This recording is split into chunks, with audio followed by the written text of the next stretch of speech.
मैं SS classes में आप लोग का स्वागत करता हूं। आज आप लोग के सामने एक नए वीडियो लेकर आया हूं। वो आज फिजिक्स का जो सीरीज चल रहा है उसके आगे देख रहे हैं। ये ध्वनि से संबंधित है। किससे संबंधित है? ध्वनि से, साउंड से। यानी आज हम जो फिजिक्स का जो चैप्टर है मेरा ध्वनि क्या चीज है? साउंड। साउंड से लेकर आज आपको वीडियो लेकर आए हैं जो फिजिक्स में चल रहा है। वो अब ज्यादा दिन नहीं चलेगा, बहुत कम दिन में पूरा फिजिक्स का वीडियो डल जाएगा। और शुरू से अंत तक वीडियो को देखें और आपके देखिए इसके बाद एग्जाम में क्वेश्चन जो प्रीवियस क्वेश्चन आया हुआ वो मैच कर रहा है कि नहीं। 100% गारंटी है कि आपका प्रीवियस क्वेश्चन जो मैच कर रहा है इसी में से सब आता है।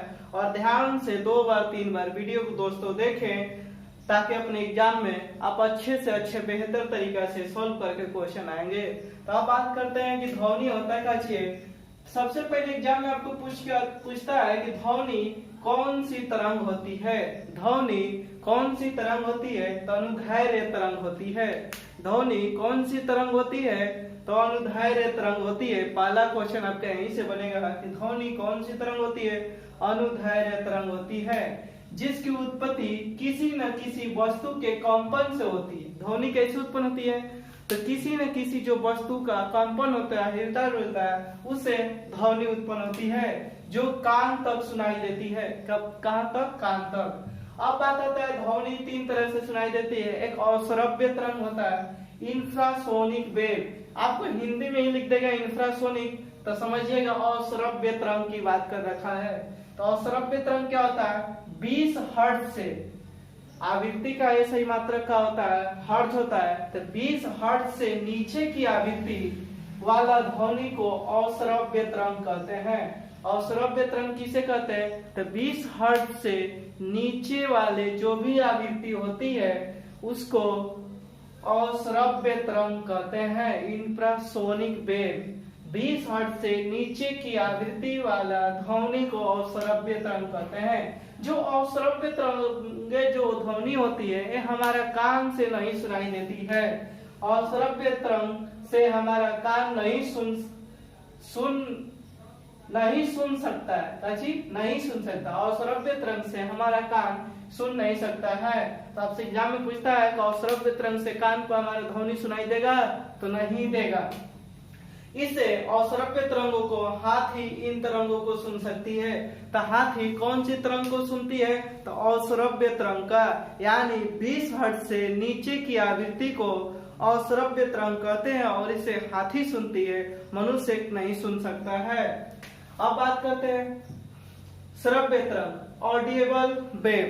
ऑडिएबल वेव श्रव्य तरंग 20 हर्ट्ज से लेकर 20,000 हर्ट्ज। अब यहाँ पे 20 हर्ट्ज से नीचे यानी 0 से लेकर 20 हर्ट्ज भी दे देगा तो श्रव्य तरंग होता है। जबकि श्रव्य तरंग होता है 20 हर्ट्ज से लेकर 20,000 हर्ट्ज के बीच में। 20 हर्ट्ज से लेकर 20,000 हर्ट्ज के बीच कौन सी तरंग होती है? तो श्रव्य तरंग होती है। ऑडिबल वेव के बीच आवृत्ति वाली तरंग को श्रव्य तरंग कहते हैं। 20 हर्ट्ज से लेकर 20,000 हर्ट्ज के बीच वाली आवृत्ति को और आवृत्ति को वाली तरंग को श्रव्य तरंग कहते हैं। इससे हमारा कान सुन सकता है। मतलब श्रव्य तरंग जो होता है उससे हमारा कान सुन सकता है। पराश्रव्य तरंग क्या होता है? तो 20 हर्ट्ज से लेकर 20,000 हर्ट्ज पराश्रव्य तरंग, अल्ट्रासोनिक वेव। 20,000 हर्ट्ज से ऊपर की आवृत्ति वाली तरंग को पराश्रव्य तरंग कहते हैं, अल्ट्रासोनिक वेव कहते हैं। 20,000 हर्ट्ज से ऊपर की आवृत्ति वाली तरंग को पराश्रव्य तरंग कहते हैं। मनुष्य के कान इसे नहीं सुन सकता है। पराश्रव्य तरंग को मनुष्य के कान नहीं सुन सकता है, इसे कुत्ता सुनता है। पराश्रव्य तरंग से कौन सुनता है? कुत्ता सुनता है। बिल्ली सुनती है और चमगादड़ सुनती है। कुत्ता, बिल्ली, चमगादड़ कौन से तरंग सुनती है? पराश्रव्य तरंग, यानी 20,000 से ऊपर वाली तरंग की आवृत्ति।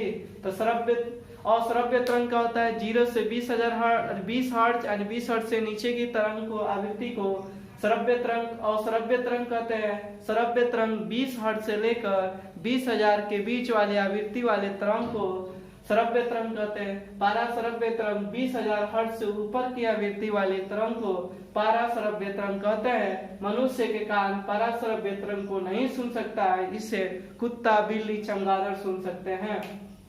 अब बात आता है पाराश्रव्य तरंग का उपयोग हम लोग कहाँ कहाँ करते हैं। पाराश्रव्य तरंग का उपयोग कहाँ कहाँ करते हैं, तो शरीर यानी मस्तिष्क के ट्यूमर का पता लगाने में किस तरंग का उपयोग करते हैं, तो पाराश्रव्य तरंग का उपयोग करते हैं। शरीर के मस्तिष्क का ट्यूमर को पता लगाने के लिए हम पाराश्रव्य तरंग का उपयोग करते हैं। गठिया रोग के उपचार में कौन सा तरंग का उपयोग करते हैं, तो पाराश्रव्य तरंग का, अल्ट्रासोनिक वेव का। दूध के अंदर हानिकारक जीवाणुओं को नष्ट करने में कौन सा तरंग का यूज करते हैं, तो पाराश्रव्य तरंग। वायुयान, कीमती कपड़ों तथा घड़ियों के पुर्जों को साफ करने में किस तरंग का उपयोग करते हैं, तो पाराश्रव्य तरंग। धातुओं को जोड़ने में किस तरंग का उपयोग करते हैं, पाराश्रव्य तरंग। कल कारखानों की चिमनियों से कालिख हटाने में किस तरंग का उपयोग करते हैं, जो चिमनी भट्टा उसमें काली लग जाता है तो उसको पाराश्रव्य तरंगों से दूर किया जाता है, उसमें उपयोग किया जाता है। समुद्र की गहराई को पता लगाने के लिए किस तरंग का उपयोग करते हैं, तो पाराश्रव्य तरंग को। समुद्र की गहराई को पता लगाने के लिए, और समुद्र की गहराई किससे मापा जाता है, तो फायदोमीटर से मापा जाता है। संकेत तथा सिग्नलों को भेजने में किस तरंग का उपयोग करते हैं, पाराश्रव्य तरंग का उपयोग करते हैं संकेत तथा सिग्नलों को भेजने में। अब करें भिन्न भिन्न माध्यमों में ध्वनि की चाल अलग अलग होती है। भिन्न भिन्न माध्यम में डैश ध्वनि की चाल होती है, काची अलग अलग। ध्वनि की चाल प्रत्यक्षता तथा घनत्व पर निर्भर करती है। एग्जाम में आपको क्वेश्चन पूछता है कि ध्वनि की चाल किस पर निर्भर करती है, तो प्रत्यक्षता तथा घनत्व पर निर्भर करती है। ध्वनि की चाल सबसे अधिक ठोस में होता है, फिर उसके बाद द्रव में होता है, फिर सबसे बाद में गैस में होता है। ताकि ध्वनि की चाल सबसे अधिक किस में होता है, ठोस में होता है, उसके बाद द्रव में होता है, उसके बाद गैस में होता है। ध्वनि की चाल सबसे अधिक किस में होता है, ठोस में होता है। ध्वनि की चाल सबसे अधिक किस में होता है, ठोस में, यानी स्टील को कहीं पे इस्पात दे देगा, स्टील या इस्पात या ठोस में सबसे अधिक ध्वनि की चाल होती है, और सबसे कम किस में, गैस में। ध्वनि की तीव्रता की सबसे बड़ी मात्रक यानी ऐसा मात्रक का होता है बेल। बेल से बड़ा कोई ध्वनि का ऐसा मात्रक नहीं होता है, इसलिए ध्वनि की तीव्रता की सबसे बड़ी मात्रक ऐसा मात्रक बेल होती है। ध्वनि की निरपेक्ष तीव्रता को मापा जाता है वाट पर मीटर स्क्वायर। ध्वनि की निरपेक्ष तीव्रता को किसमें मापा जाता है, तो वाट पर मीटर स्क्वायर। वाट पर मीटर स्क्वायर में ध्वनि की निरपेक्षता को मापा जाता है। ध्वनि का छोटा मात्रक या ध्वनि के ऐसा मात्रक डेसिबल होता है। ध्वनि का छोटा मात्रक है ऐसा मात्रक डेसिबल को डीबी से सूचित करते हैं, जबकि ध्वनि की सबसे बड़ी मात्रक बेल होती है। 1 डेसिबल बराबर कितने बेल के बराबर होता है, 1/10 बेल होता है।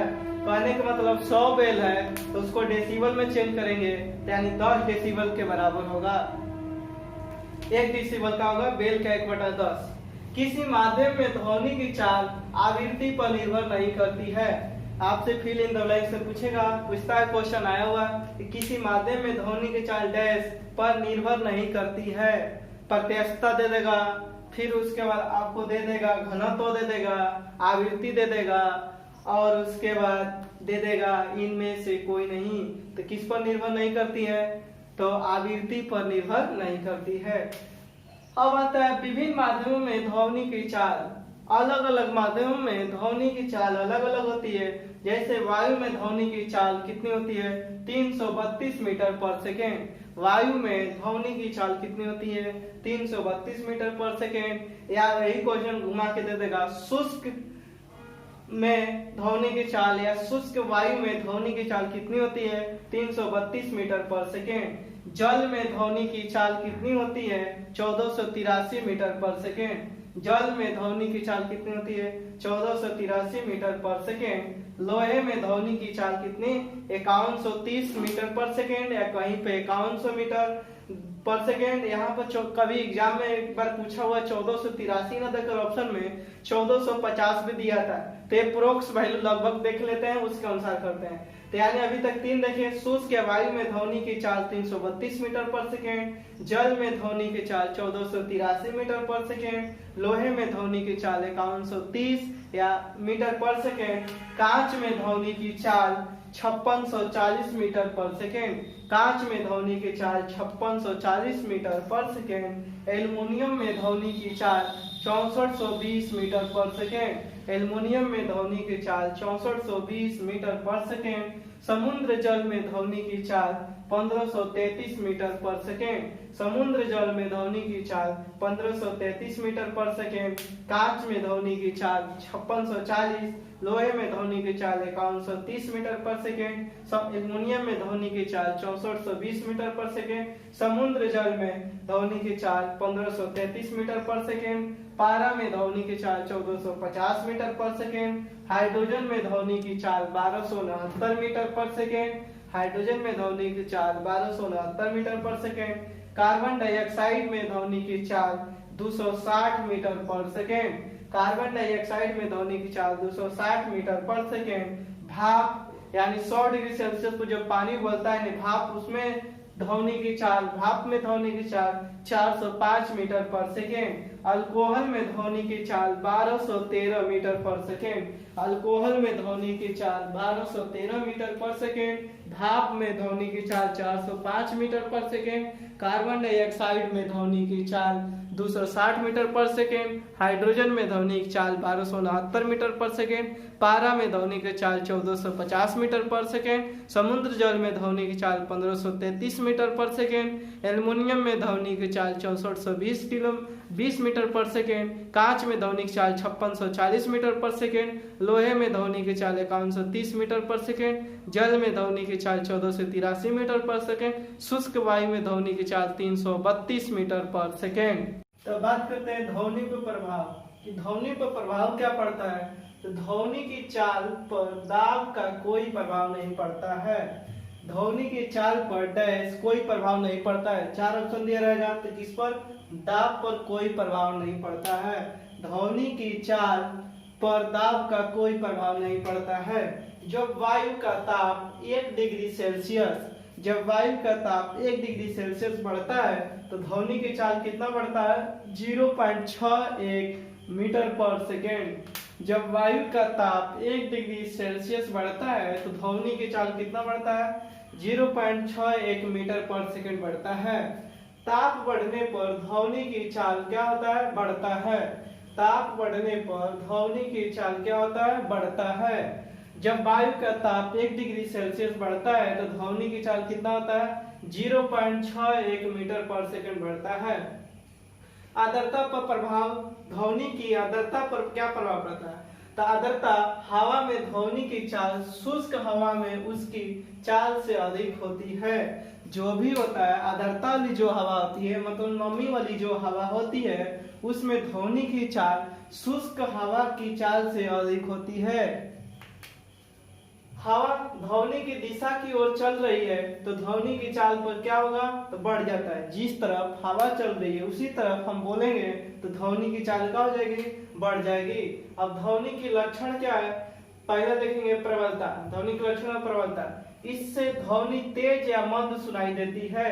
ध्वनि तेज या मंद सुनाई देती है किसी कारण, प्रबलता के कारण। जैसे ध्वनि की प्रबलता स्तर को किस में मापा जाता है, फोन में मापा जाता है। फोन में ध्वनि की प्रबलता स्तर को मापा जाता है, किसमें, फोन में मापा जाता है।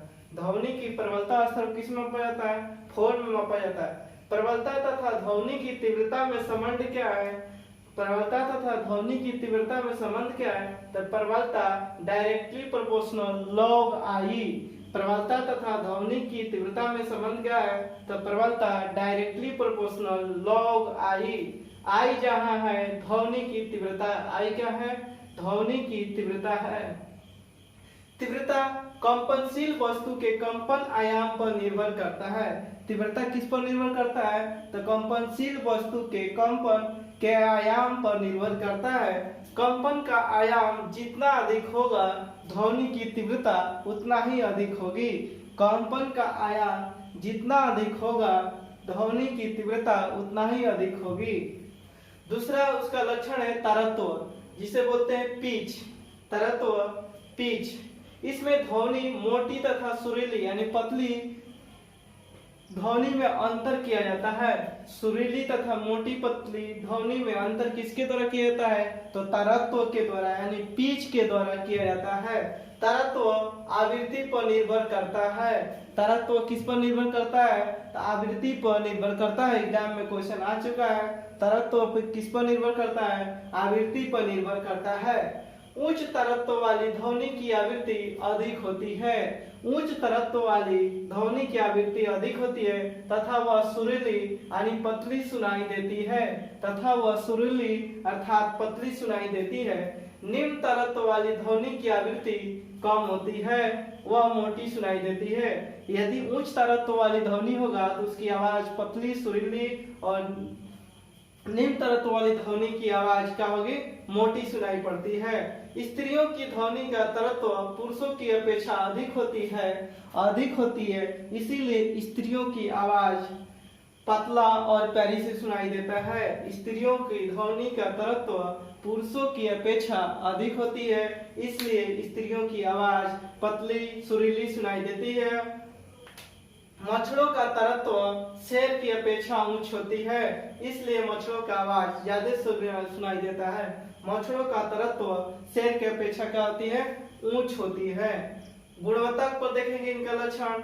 स्वरक जो टोन गाने वाले होते हैं तथा सनादी जो हार्मोनिक्स होते हैं में भिन्नता होती है। किसके कारण अलग अलग सुनाई देता है? गुणता के द्वारा पता किया जाता है। स्वरक तथा सनादी में अंतर। प्रतिध्वनि सुनने के लिए श्रोता तथा प्रवर्तक सतह के बीच न्यूनतम दूरी कितनी होती है? 17 मीटर लगभग में लेते हैं 17 मीटर। प्रतिध्वनि सुनने के लिए श्रोता या प्रवर्तक सतह के बीच न्यूनतम दूरी कितनी? 17 मीटर लगभग में, अर्थात कहीं 16.6 फिक्स दूरी 16.6 मीटर की दूरी होना चाहिए। जब कोई आवाज बोल रहा है आपके कान तक नहीं सुनाई पड़ रही है तो यानी 17 मीटर तक की दूरी नहीं है। किसी भी व्यक्ति की आवाज सुनने के लिए उसकी प्रवर्तक सतह और कान के बीच की दूरी 17 मीटर अर्थात 16.6 मीटर की दूरी होती है तो ही आपके कान में सुनाई देती है। तो प्रतिध्वनि सुनने के लिए श्रोता तथा प्रवर्तक सतह के बीच की न्यूनतम दूरी 17 लगभग लेके चलते हैं, अर्थात फिक्स वैल्यू 16.6 मीटर की दूरी होनी चाहिए। कान पर ध्वनि के प्रभाव कितना देर तक रहता है? तो 1/10 सेकेंड तक रहता है। कान पर ध्वनि के प्रभाव कितना देरी तक रहता है? तो 1/10 सेकेंड तक रहता है। ध्वनि के अपवर्तन के कारण ध्वनि दिन की अपेक्षा रात में अधिक दूरी तक सुनाई पड़ती है। ध्वनि के अपवर्तन के कारण ध्वनि दिन की अपेक्षा रात में अधिक दूरी तक सुनाई पड़ती है। तो पूछेगा कि ध्वनि दिन के अपेक्षा रात में अधिक दूरी तक सुनाई पड़ती है, क्यों? तो ध्वनि के अपवर्तन के कारण। किसके कारण? अपवर्तन के कारण। अनुनाद जिसे बोलते हैं रिजोनेंस, अनुनाद रिजोनेंस। इसी कारण अनुनाद के चलते ही सैनिकों को पुल पर मर्चेंट मतलब परेड या एक ताल में चलने की सलाह नहीं दी जाती है, करने की सलाह नहीं दी जाती है, क्योंकि पुल टूट जाती है। किसके कारण? तो अनुनाद के चलते। उसमें क्या होता है? अनुनाद उत्पन्न होता है, जिसके कारण सैनिकों को एक साथ पैर से पैर ताल मिलाते हुए पुल पर चलने की सलाह नहीं दी जाती है, मर्चेंट करने की सलाह नहीं दी जाती है। इसी कारण, क्योंकि पुल टूट जाती है, किसके कारण? अनुनाद उत्पन्न होने के कारण, इसलिए सैनिकों को मना किया जाता है। डॉपलर प्रभाव। डॉपलर ने एक नियम दिया था, उसे ही हम लोग बोलते हैं डॉपलर प्रभाव। यह नियम था कि जब किसी ध्वनि स्रोत और श्रोता के बीच अपेक्षित गति होती है, जब किसी ध्वनि स्रोत और श्रोता के बीच अपेक्षित गति होती है तो श्रोता को ध्वनि की आवृत्ति उसकी वास्तविक आवृत्ति से अलग सुनाई देती है। इसे ही डॉपलर प्रभाव कहा जाता है। डॉपलर प्रभाव यह कहा था कि जब किसी भी श्रोता और स्रोत के बीच अपेक्षित गति होती है तो श्रोता को ध्वनि की आवृत्ति उसकी जो वास्तविक आवृत्ति होती है उससे अलग सुनाई देती है। इसे ही हम डॉपलर प्रभाव के नाम से जानते हैं, कहा जाता है। डॉपलर प्रभाव को जॉन डॉपलर ने ही, उनका नाम वैज्ञानिक जो था जॉन डॉपलर वैज्ञानिक था उसके ही नाम पर डॉपलर प्रभाव रखा गया। और यह कब प्रतिपादित किया था? 1842 ईस्वी में प्रतिपादित किया था डॉपलर प्रभाव। कहा था जब कोई भी किसी ध्वनि स्रोत और श्रोता के बीच अपेक्षी गति हो तो श्रोता की ध्वनि पहले की अपेक्षा अलग सुनाई देती है, जो पहले था अब बोला वास्तविक आवृत्ति से अलग सुनाई देती है, इसे ही डॉपलर प्रभाव कहा जाता है। और इसकी प्रतिपादन जॉन डॉपलर ने 1842 ईस्वी में प्रतिपादित किया था। मैक संख्या कहलाता है किसी माध्यम में पिंड की चाल उसी माध्यम में ध्वनि की चाल के अनुपात को मैक संख्या कहते हैं। किसी माध्यम में पिंड की चाल उसी माध्यम में ध्वनि की चाल के अनुपात को मैक संख्या कहते हैं। मैक संख्या बराबर क्या होता है? तो किसी माध्यम में पिंड की चाल बटा में उसी माध्यम में ध्वनि की चाल को होता है मैक संख्या बराबर। यदि मैक संख्या 1 से अधिक है तो पिंड की चाल क्या होगा? पराध्वनि कहलाती है। यदि मैक संख्या 1 से अधिक हो तो पिंड की चाल पाराध्वनिक यानी सुपरसोनिक कहलाती है। यदि मैक संख्या 5 से अधिक है तो अति पराध्वनि कहलाता है, हाइपरसोनिक कहलाता है। यदि मैक संख्या 5 से अधिक हो तो अति पराध्वनिक, हाइपरसोनिक और 1 से अधिक हो तो पाराध्वनि यानी सुपरसोनिक कहलाता है। अब कुछ क्वेश्चन देखेंगे। वायु में ध्वनि की चाल 332 मीटर पर सेकेंड होती है। यदि इस पर दाब बढ़ाकर दोगुना कर दिया जाए, यदि ध्वनि की चाल को दाब बढ़ाकर दोगुना कर दिया जाए तो ध्वनि की चाल क्या होगा? तो ध्वनि की चाल पर दाब का कोई प्रभाव नहीं पड़ता है, तो ध्वनि की चाल क्या होगा? वही होगा 332 मीटर पर सेकेंड। एक जेट वायुयान 2 माइक के वेग से हवा में उड़ रहा है। जब ध्वनि का वेग 332 मीटर पर सेकेंड है तो वायुयान की चाल क्या हो गया? तो 332 गुणे 2 माइक के, 1 माइक बराबर होता है 332 मीटर पर सेकेंड। 2 माइक से उड़ रही है तो 332 गुणे 2 664 मीटर पर सेकेंड। 664 मीटर पर सेकेंड आंसर होगा। ध्वनि तरंगे किसके कारण प्रतिध्वनि मतलब इको उत्पन्न करते हैं? परिवर्तन के कारण। ध्वनि तरंगे किसके कारण प्रतिध्वनि उत्पन्न करते हैं? परावर्तन के कारण। किसी ध्वनि स्रोत की आवृत्ति में होने वाले उतार चढ़ाव को कहते हैं डॉपलर प्रभाव। किसी ध्वनि स्रोत की आवृत्ति में होने वाले उतार चढ़ाव को क्या कहते हैं? डॉपलर प्रभाव। पास आती हुई रेलगाड़ी की सीटी की आवृत्ति या तीक्ष्णता तेज सुनाई देती है, ऐसा किस परिघटना के कारण? डॉपलर प्रभाव के कारण। पास आती हुई रेलगाड़ी की सीटी की आवृत्ति या तीक्ष्णता तेज सुनाई देती है, ऐसी किस परिघटना के कारण? डॉपलर प्रभाव के कारण। बरसात के दिनों में वर्षा खत्म होने के बाद कोई ट्रेन की सीटी तेज सुनाई देती है, किसके कारण? डॉपलर प्रभाव के कारण। अगर दोस्तों आप लोग को वीडियो अच्छा लग रहा है तो शेयर और सब्सक्राइब करना ना भूलें अपने दोस्तों के पास, और लाइक और कमेंट जरूर करें इस वीडियो को।